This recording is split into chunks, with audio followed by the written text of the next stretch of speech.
ambarao tonga amin'ilay ora ny fandaranao eto amin'ny alliance 92 ina moa ty fandarana ambarao ty ambarao dia an'ilay vahiny no milaza ny fahitany zava-misy ny fijeriny ihany koa na ny fienony ny zavatra rehany ao anatin'ny tontolo ny iainany zany na ao anatin'ny tontolo politika na raha-toekarena ary hanambara ny zavatra tsapany sy hitany tokoa lalatina Rakotondra Zafy lehibe ny antoko Freedom amin'izao alarobia izao miarabanao miaraba ny Priska miaraba ny teknisiana miaraba ny teno antsika amin'izao andro alarobia izao mankasitraka Priska tamin'ny fanasana faly miona manokana aminao satria fa ela be amatonan'izay tsy nionan'izay dia faly eo amin'ny sehatra tahaka an'izao mbola hito foana zany le passion hatramin'izay mato mbola amin'ny sehatra tahaka an'izao no mifankahita indray misaotranao amin'izay nampatsiahany fahiny zay zany hoe mandrosy ihany koa ny taona fa ny firenena koa mandrosy ihany lalatina nefa antsika atao anatina fahoriana be mihitsy fahoriana mijaly ny na tratrany rivodoza enao akoatran'izay ihany koa kanefa ny a miakatra daholo ny vidim-piainana rehetrarehetra dia ahonina zany ozy ianao hoe mandrosi ny taona mandrosi ny firenena fa tsy tena mandrosi ny firenena Priska amin'izao fotoan'izao raha mijery ny zava-misy tsika satria mijaly ny poniny mamela vetivety aloha tonga dia ampaneny lakilosy fa amin'izao tsika miteny izao any amin'ny faritra Sava sy nalanjorofo indrindra moa zany maroantsetra izay tena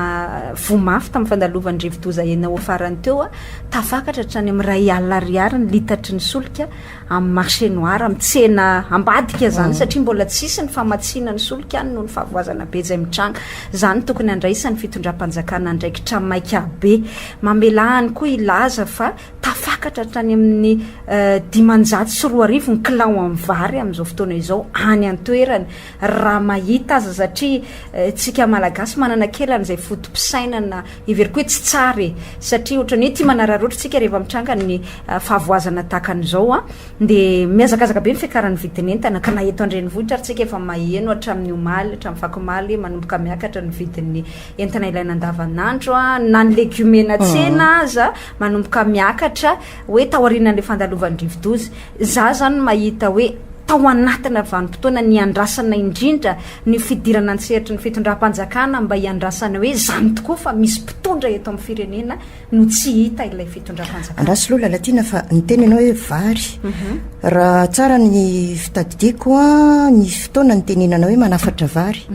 efa tonga zany le vary dia nakaiza le vary raha ohatra ka tsy fantatra tsisy malala zao satria tsy manao mangarahara ary ny teny koa ny filoham-pirenena hoe voafetra ho zao ny vidim-bary dia aiza ho aiza ary indraisy natao anaty filan-kevitry ny gouvernement mihitsy ny zany dia namafisy ny filan-kevitry ny ministra hoe ohatran'izao fa mbola tokony isy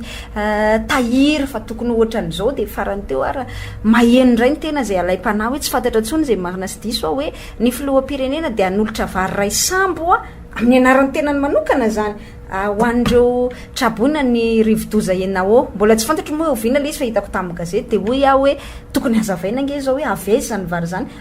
any filoham-pirenena ve tamin'ny volany manokana ve vidianana zany sa ny fanjakana ihany fa ararotina naovan'ny mpitondra izay efa mitondra kasketina kandida amin'ny fifidianana anaovan'ny ka tsisy manaka anazy manao an'izany nge lalatina aloha raha ny lalàna misy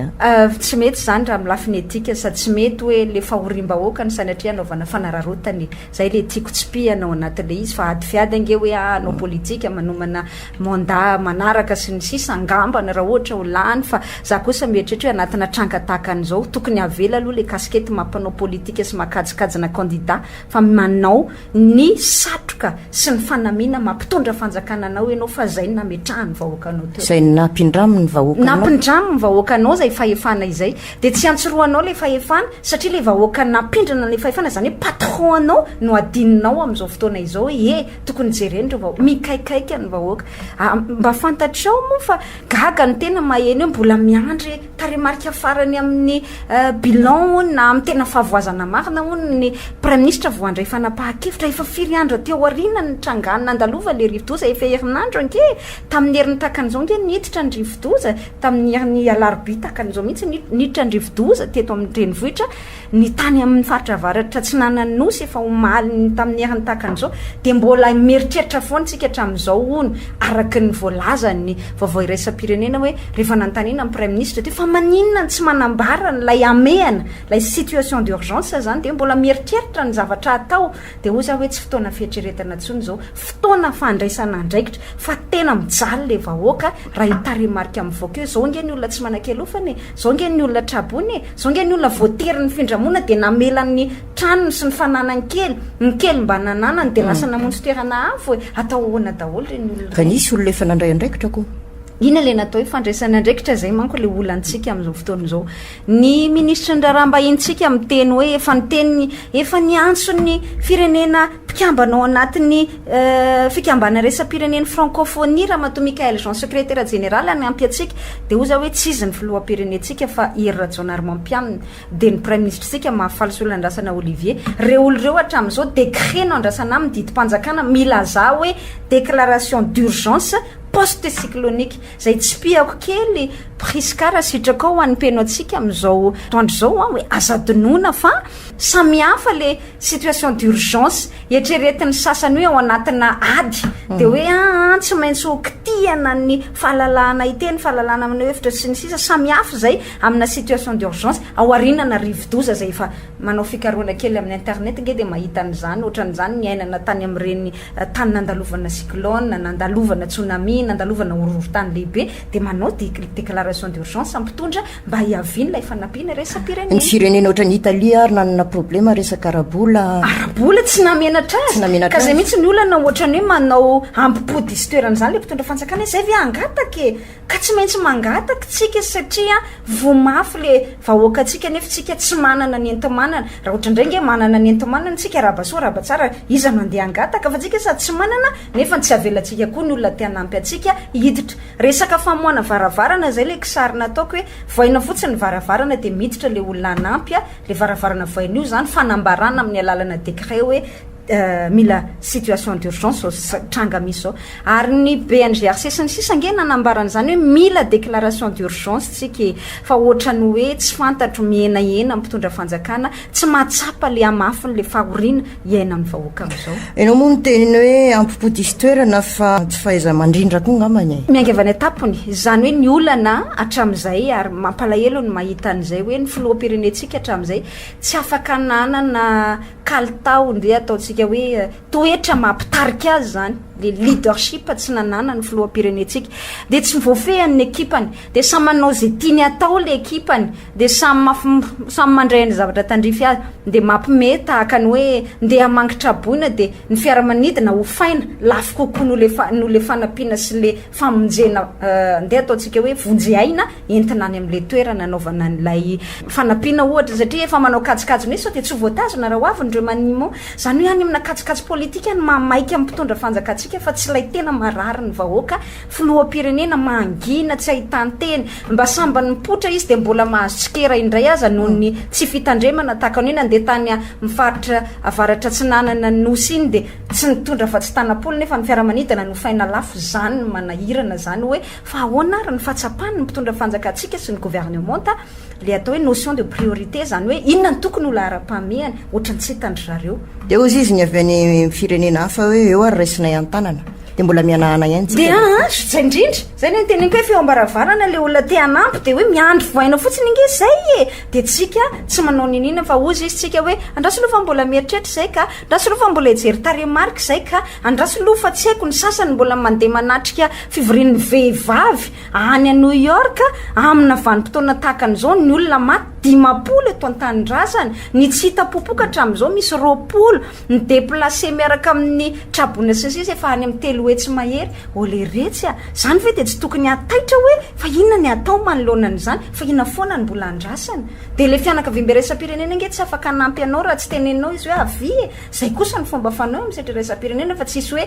ka tsy miandro zany fa de tonga eo fotsiny izy fa ry zareo efa nyteny farany teo zao nahita ny vonina européanina ny teny hoe fa voniny izahay ny frantsay tamin'ny alalan'ny zareo atsy la réunion efa tena io mihitsy hatramin'ny fanampiana efa io mihitsy le entana efatra taona efa ty izahay fa tsisy ihany ny firenena amerikana efa voniny ny système des nations unies zany hoe ny firenena mikampany efa voatapitra mihitsy le cyclone de ry zareo ny nandeha tany amin'ny faratravaratra tsy nananosy voalohany tany ny tena voa indrindra hoe aiza no inona ny tena afahana mamonjy maika an'ireto olona ireto zany hoe vonina ny setry resa-pirenena tsika indray ny tahaka an'ireny hoe varina mivory ka le mivorony tsy fantatro asa mivory any amin'ny setrairaisam-pirenena dia mampimebe satria hoe andray a no andeha anaitra ny fianakaviam-be raisam-pirenena le Nations Unies zany io ny Nations Unies eto amintsika efa nandeha tany amin'le cyclone ianao andeha New York anaitra n'le any amin'ny Nations Unies misy zavatra tsy logika ange zany Priska fa zay le teneniko hoe raha ny filoham-pirenena zao ka afaka nandray andraikitra ka navita ny feandreo ekipandreo ka mpitatapatra indremandreo zay non mila mihetsika daholo mila miasa fa tsy manao kisarisary zavatra hafa nge no niseho hoe fa hita ka mety mifankalala ngery zareo ry lalatiny dia mifampiandry non niany fa hitako azy hoe ny zavatra hita am'izao zava-misy zao a mbola tsapa foana mbola marina foana le hoe tsy ny homana hitondra ny filoham-pirenentsika tsy ny homana hitondra dia dépassé par les événements foana ozy ny teny vahiny mialatsiny ohatrany hoe zay zavatra mitranga dia taitra hoe fa inony ty zay satria tsy ny homana mihitsy izany resaka hoe rivo-doza zany ange vao avy le rivo-doza andro maromaro talohany atokavany rivo-doza dia efa nampandre ny météo nampandre reo nosy manodidina antsika hoe ho avy any Madagasikara ny rivo-doza dia tsika mbola teo nanao croiser les bras mbola namboly azo mbola nanao fihetsiketsehana tetsi-teroa dia rehefa nitranga amin'izay le cyclone zay vao hoe ataontsika ahoany ty zay tsika zany vao taitra zany hoe mpitondra tsy miomana mandrakariva fa mpitondra andeha ataontsika hoe rehefa tratra n'le tsikery izy noho ny zavatra ataony dia mampiazakazaka azy indray a mamono afo zay zany le mpitondra tsika ono ary lalatiny ianao miteny hoe mpitondra zany hoe filoham-pirenena lehibe ny gouvernement da fa misy olom-boafidy koa nge ao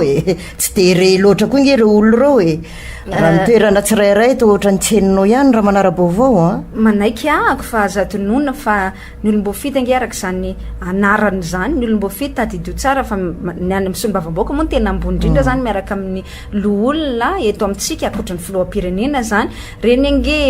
mpanao lalàny fa le exécutif le mpanatanteraka mihitsy za manaiky mariny zay teninao zay satria reo olom-boafidy reo koa ange fa migereny hoe iaraka amin'ny fitondrana dia tsy mahazo dia mampiaka-peo loatra fa ho avy ny fifidianany daolo zany nitanjony tsirairay zany tanjony tsirairay zany hoe tena tsy misy mirarahany le tena manahirana ny vahoaka amin'izao fotoana zao zay ny tena mahasositra mahakivy ary mahasorena ny mieritreritra azy nefa ny mandritra zay fotoana zay dia miakatra daholo ny vidiny entana rehetrarehetra ka zay ve mety azahoan'ny fon'ireo mpifidy raha ohatra ka ny olana dia zao eto Antananarivo mety sarotra ny azon'ny fon'ny mpifidy satria efa mahara-baovao fa ny any amin'ny faritra rehefa tonga le fifidianana dia matetika zay akaiky an'le mpitondra no na zay miaraka amin'le mpitondra ny fidin'ny olona zay ny fahazarana akoatra n'le fidina ny vatsiny zany mila fanovana ary zay ny mahatonga amin'ny teny hoe zao dia mila mihetsika ny mpanohitra mila mihetsika ny mpanohitra mivondriny za zao faly nahita ny ajo Andriananarivelo tamin'ny fahitalavitra vahiny ny teny hoe ny mpanohitra ozy hamoaka candidat iraisana amin'ny fifidianana zavatra tena tsara be mihitsy zany fa zao zany dia efa mila homanina ary mila milalao ny toerany araka ny tokony ho izy amin'ny hoe fomba demokratika lay mpanohitra dia mila toerina zany io andeha ataoko hoe jadona tia napetraka io satria jadona ange tia napetraka mody manao fampasipasy baolina ange ny fitsarana avy molalampandrena sy ny gouvernement te ny ACC miteny hoe misy banga be io lalàna momba ny antoko politika io tokony hojereny io tokony tenenina ny gouvernement fa maninona ary izy tsy manaitra le gouvernement te ataovinareo maiky ty fa manjary mampitongilana lasa ohatrany hoe handicapé zany latina hatramin'izay nge ohatran'izay foana zavatra nisy ny androm-panjakana anankiray tsy maintsy manaraka an'izay eo amin'ny lohany io foana tsy vaovao amintsika nge zany zao aloha ary eo nareo mpanohatra zao maromaro nareo zay le niteneniko hoe tsara be le hoe tokony ahita zavatra maromaritra iraisana dia tokony zao dia efa tomboka zay démarche izay na izay dingana zay teverina vetivety amin'izay tenin'ny Priska hakony malala zay tsy hoe satria natao zay hatramin'izay dia tsy hovana zay fa zao ny fotoana tokony hanovana n'izany do tezaina le vahoaka mba hieritreritra akoatrany hoe efa zany foana angeny teo dia tsy hova mihitsy ka nareo no efa miteny dia tonga dia manaratsy fitondrana foanako zay ny andraikitry ny mpanohitra mitsikera ny zavatra ataon'ny fitondrana mba hanitsiny le fitondrana ny diany fa le fitondrana mihitsy tsy manaiky tsikeraina dia zay ny mahatonga azy hoe tsy ekeny le fisiny ny mpanohitra dia zany tsy fanekena ny fisiny mpanohitra zany nge zava-doza zany satria lasa mitondra antsika makany amin'izay fisainana tokana sy tsy rifesy mandidy zay le mila hovainana tiana na tsy tiana dia maninona ny gouvernement ary raha tena te ametraka n'izany demokrasia zany tsy manaraka ny tenin'ny fitsarana avy molalam-panorenana fa ny tena marina nge dia zao hitanao hoe lasa atao fialokalofana le mody hoe mifampipasipasy-boly eo zany ny andaniny sy ny ankilana fa ny tena marina de manœuvre dilatoire fa ndrebirebeny zany mba tsy ametrahana n'ilay mpanohitra eo amin'ny toerany zany hoe nareo zany efa mahatsapa tsara fa tsy olara-pahamena mihitsy io na afaka de folovolana na zay mila averiko indray mandeha zay mila hiadiva ny mpanohitra rehetra ary za aloha de manao an'izay antsoavy zay mivondrona ny mpanohitra aloha hitaky ny toerana tokony hosahaza azy amina tany demokratika sy ny lalam-panorenantsika inge mametraka an'izany lalam-panorenantsika mametraka an'izany ko maninontsika indray ny ohatran'ny sadasada manantsoratra tsy tianao an'le izy zany manahirana ao anatiny ary zao de efa tomboka ny dingana ny processusny zany hoe ndao hiaraka mba anana tanjaka anankiray manokana rehefa tonga ny vanim-potoana ny fifidianana Lalatina nisy fotoana nisy fiona tao amin'ny 40 taona nosy tao niona daholo ny antoky politika rehetrarehetra raha tsy diso fa mbola ny sehatra resa-pirenena ny nampivory fa ohatrany nanaiky daholo ihany hoe tsy asiny ty le tsy miankina ty fa manimba zavatra mariny zany ekenao koa zay za koa manaiky an'izay ka satria lasa manao politika ny au plus au franc mialatsiny amin'ny fitenenana mivadibady arakarak'izay tombotombotsoa eo zany ary ny tena olana nge de zao hoe ny lalàna aza mazava mametraka fa misy natao hoe mandat impératif mba tsy vadibadiana palitao mbola dingan'ny zalahy ihany de ry zalahy ery ambodà koa manaiky an'le izy de zay no hoe tokony efa dingana lehibe zany rehefa mba manaiky daholo ny mpanao politika rehetra ndao tsy asiana tsy miankina fa ndao mba ao anatina parti de efa voavolavolo anatina antoko zany ianao miomany mba hialana amin'ny zava-misy tahakan'izao tsika miteny zao efa eo ianao vao mamorona antoko de ohatran'izay foana hatramin'izay dao hiomany de n'izao manana antoko ianao de ao ianao mamolavola de zay ianao vao milatsaka ovidiana tsy ohatran'ny sarosarotra ihany ve zany ametraka olona ray atolotra zany ho candidat ny mpanohitra satria maromaro ihany nge le milaza ho mpanohitra za mieritrereo tsy tokony hosarotra le izy satria ny tokony baiko ny mpanao politika rehetra avy amin'ny fanoherana de hoe tsy lasa intsony zao zavatra misy ankehitriny zao mafy ny mahazo an'le vahoaka tsy lasa intsony hoe inona fa tsy lasa intsony hoe le vahoaka malagasy tena lasa sorony livré à eux-mêmes zany hoe tena tsisy piraharaha de zay ny tokony ampitambatra ny mpanao politika rehetra ty amin'ny fanoherana hoe mila vonjena le firenena fa latsaka mba tsy tenena hoe tous contre za indrindra le tiako tenena tsy hoe mba tsy tenenana fa zay mihitsy ny tena tanjona nisy tena olo-kendra anankiray zay ary izy moa mpanoratra de i Voltaire zay ny teny izy hoe raha tianana gouvernementa tsara ianao de aiza mampiasa olona tsy ilaina tsotra be ny zavatra teny efa ataonjato maro zany mbola mitombona ve zany zao tena mitombona mihitsy le izy ary zay ny hitako nde atao hoe na diso io moa nde atao hoe solavo amindra priska tokony efa ho afaka handinika tsy amerina an'izay fahadisoana teo aloha izay intsony ny vahoaka malagasy de anjaranareo mpanao politika ohatra ny ainao manjery ihany zany nitaizan'le vahoaka hoe filotoinona no tokony misy andraikitra goavana be zay le teniko hoe ndao tomboka dian'izao andao aloha takina ny fahafahana maneho hevitra ra demokratika andao aloha tsika mpanohitra tena amin'ny fitondram-panjakana tsy mety ho didiko felehibe ataonareo io fa maninona tsy avelaneo hevitra ankalalahana ny olona fa vao hoe aneo hevitra de hoe anonga-panjakana zay misy ambadika politika zay misy destabilisation zay misy fanozogozonana fanjakana zay tsy atompoko za miteny fa raha avelanao maneho hevitra mikanjana ambojatovy ny vahoaka malagasy de afaka anitsy ny dian'le mpitondra fanjakana tsy verenany zao fahadisoana rehetra izao efa antaonany maro anypolo taonany maro hatraminazahonany fahaleovantena anakady de miverina foana tsy za fa le anankiray orinako foana zay indrindra tsy za fa le teo aloha tsy za fa le teo aloha de sisy matsiaro responsable daholo satria misy andraikitra ny vahoaka ihany koa tao zay tsy fantany tsy nampianarina azy manaiky hoe misy hadisoana ny mpanao politika fa indrindra misy andraikitra zany mila raisina dian'izao continuité de l'état tsy hainy malagasy zany fitoizan-dra-raha-mpanjakana zay tonga eo de manova de takany tsy misy daholo le tany aloha zany mihitsy ny olana ary tsy rarahina intsony zany zay mety fanapa-kevitra ndraisina tany aloha zay na tsara aza fa rehefa zany eto de miova aloha rehefa zany tany aloha zany zany foana ny zavatra misy de dikany tsy fisiny continuité de l'état de remise en cause foana zany zay mety mba tsara vita tany aloha ary na resaka fanajana lalàna azy io priska rehefa tia ny lalàna misy tany aloha de ndao hovaina rehefa tonga indray izahay de lasa tsy zatra intsony ny any États-Unis zao ny lalam-pandrenany zareo efa tokana nandritra ny 200 taona maro zao nandritra ny taona maro efa 276e angamba raha tsy diso ahako zao de inona moa zany ny zavatra mitranga zareo stable mandrakariva na tsy tiany ary Trump na tsy tiany ary ny filoham-pirenena Trump amin'izao fotoana zao ary tsy lany raha tena latsabato mivantana tadidio fa tery tapitrisy ngena lela mivatany candidat anankiroa tsy lany zany Trump fa zay ny lalam-panorena état de droit état de droit zay indrindra le fanarahan-dalàna ilay fifampitezana amin'ny hoe ilaina ny manara-dalàna aloha tena mbola tsy tonga ao anatin'ny sain'ny malagasy nefa ndeha atao hoe ny andraikitra voalohany amin'izay aloha de le mpitondra zay ny teneniko hoe rehefa tonga aloha zay de ny lalànanay noho izy tsisy lalàna tsisy lalam-pandrenana zany fa zay lalànanay ny lalam-pandrenana ovaina ny andininy faivatra amin'ny dimapolo tsy rarahina ny article 94 ipetrahana ny article 52 92 72 sy rehefa inona mipetraka n'ilay fifanarana tany velany sy le zany ohatra amin'izany zao de ny sasa miteny hoe za tsy maintsy milatsaka fa manino ianao tsy maintsy milatsaka nefa misy lalàna miteny an'izao ny accord politique ambony lalàna rehetrarehetra midécréter zavatra zay tsy azo ny saina eritreretina mihitsy no hoe zany ve mitombona anatina état de droit na fanjakana tan-dalàna de tsy ho tafavoaka isika raha ohatran'izay raha mbola ny fianakavian'ny mpitondra sy ny akaiky mpitondra sy ny olona mpitondra ihany koa no mibaiko hoe zao tsy maintsy atao amin'ny fitsarana nofinofy le atao hoe état de droit nambarany lalatiana Rakotondra Zafy teto amintsika ny tao am-pony ny fahitany ny toetra raha misy eto amin'ny firenena misaotra anao namea zay 20 minitra kely zay kely le izy fa nafahana kosa angambany nanao jeritodika kely ny zava-misy mba hafahana miroso nanaitra ny rehetra manoloana ny zava-misy mankasitraka Priska